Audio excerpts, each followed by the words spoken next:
చంద్రబాబు విడుదల చేసినటువంటి మొదటి జాబితాలో నిమ్మల రామనాయుడు గారి పేరు కూడా ఉంది. ఎంతోమంది సీనియర్ నాయకుల పేర్లు లేకుండా మొదటిగా పేరు ఉంది. అంటే మొదటి నుంచి పార్టీ కోసం కష్టపడుతున్న వ్యక్తి. అలాగే ఈ 4.5 సంవత్సరాలుగా పాలకొల్లు నియోజకవర్గానికి సంబంధించినంత వరకు అభివృద్ధి విషయంలో ఎటువంటి పోరాటాలు చేశారు, ఆ సంఖ్య అంటే గెలుపు బేరీజ్ వేసుకునే సీట్లను ప్రకటించడం జరిగింది అని కూడా చంద్రబాబు చెప్పారు. ఈ నేపథ్యంలో మనతో పాటు రామనాయుడు గారు ఉన్నారు. సార్ చెప్పండి, మొదటి జాబితాలో మీ పేరును ప్రకటించడము, అలాగే మీ నియోజకవర్గ ప్రజలకు మీరేమి హామీ ఇవ్వబోతున్నారు, ఎలా గెలుపు దిశగా వెళ్లేందుకు అవకాశాలు ఉన్నాయి?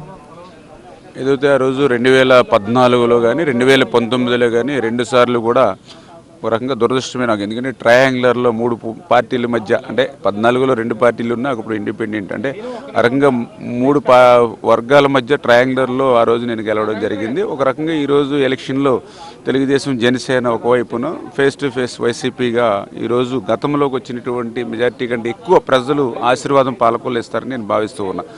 రెండవది ఏంటంటే, ఏదైతే నేను 2014-19 నా పాలకుల్లో అభివృద్ధిలో కానీ సంక్షేమంలో కానీ చాలా కష్టపడి పనిచేశాను. ఆ కష్టానికి తగ్గినటువంటి ప్రతిఫలం, ఆ కష్టానికి తగ్గినటువంటి కూలి ఏదైతే ఉందో 2019లో నాకు ఓటు రూపంలో ఇచ్చి నన్ను మళ్ళీ ఎమ్మెల్యేని చేశారు. అయితే ఈ 2019-24 5 సంవత్సరాల్లో మళ్ళీ పాలకొల్లు ఆంధ్రప్రదేశ్ రాష్ట్రం ఎట్లా 15-20 సంవత్సరాలు వెనక్కిపోయిందో అదేవిధంగా నా పాలకొల్లు కూడా 15-20 సంవత్సరాల పాటు వెనక్కి వైసీపీ తీసుకెళ్లిపోయినటువంటి పరిస్థితి.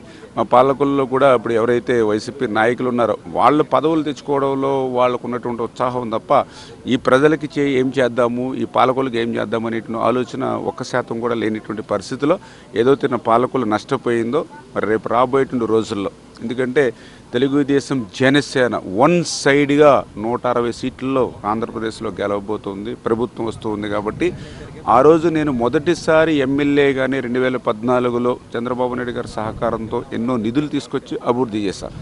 ఈరోజు ఒక సీనియర్ శాసనసభ్యుడిగా కానీ లేదా పార్టీలో క్రియాశీలకంగా ఉన్నటువంటి వ్యక్తిగా మరి ఈసారి ఇంకా పెద్ద మొత్తంలో పాలకొల్లుకి నిధులు తీసుకొచ్చి ఏదైతే ఈ 5 సంవత్సరాలు నష్టపోయామో దానికి వడ్డీతో సహా మళ్ళీ పాలకులను అభివృద్ధిని చేసి అగ్రస్థానంలో ఆంధ్రప్రదేశ్లో నిలబెట్టే బాధ్యత నేను తీసుకుంటా అని చెప్పి తెలియజేస్తూ ఉన్నాను. గోదావరి జిల్లాలో జనసేన ప్రభావం ఎక్కువగా ఉంది. నేపథ్యంలో మీ నియోజకవర్గంలో జనసేన నాయకులతో మీకున్నటువంటి ఏదంటే అభిప్రాయ భేదాలు ఇటువంటివి ఏమైనా ఉన్నాయా, లేదా ఎటువంటి కార్యాచరణతో ఇద్దరు కలిసి ముందుకు వెళ్తారు?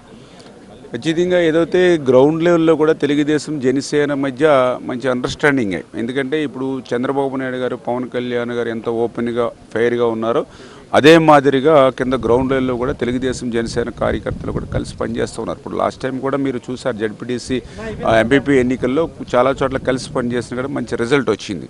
ఇప్పుడు నా పాలకొల్లు నియోజకవర్గంలో కూడా నాకు కూడా అదృష్టం ఏంటంటే, ఏదైతే జనసేన ఎవరైతే ఉన్నారో వాళ్ళు కూడా నాకు బాగా సపోర్ట్ చేస్తూ ఉన్నారు. ఇప్పుడు ఈ రోజంటే ఉమ్మడి జాబితాలో ఈరోజు నా పేరుని అనౌన్స్ చేశారు.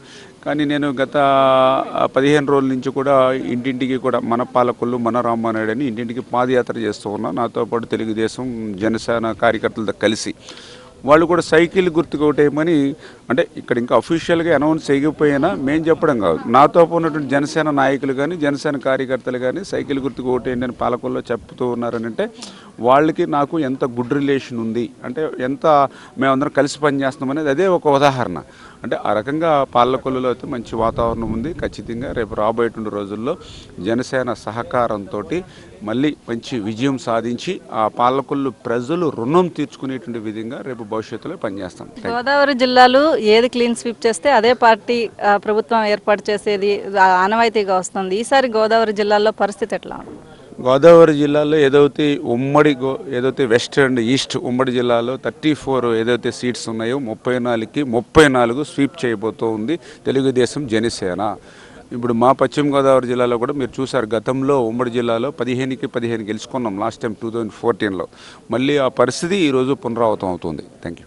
ఖచ్చితంగా ఏదైతే గతంలో క్లీన్ స్వీప్ చేసిన విధంగానే ఈసారి ఎన్నికల్లో కూడా టీడీపీ జనసేన కలిసి పోటీ చేసినప్పటికీ కూడా గోదావరి జిల్లాల నుంచి స్వీప్ దిశగా అడుగులు వేస్తున్నామని రామనాయుడు చెప్తూ ఉన్నారు. ఏదైతే బాధ్యత నాకు చంద్రబాబు నాయుడు అప్పచెప్పారో దాన్ని ఖచ్చితంగా నెరవేర్చి తీరుతానని రామనాయుడు అంటున్నారు. కెమెరా పర్సన్ జీవన్తో కాంతి, హెచ్ఎం టీవీ, అమరావతి నుంచి.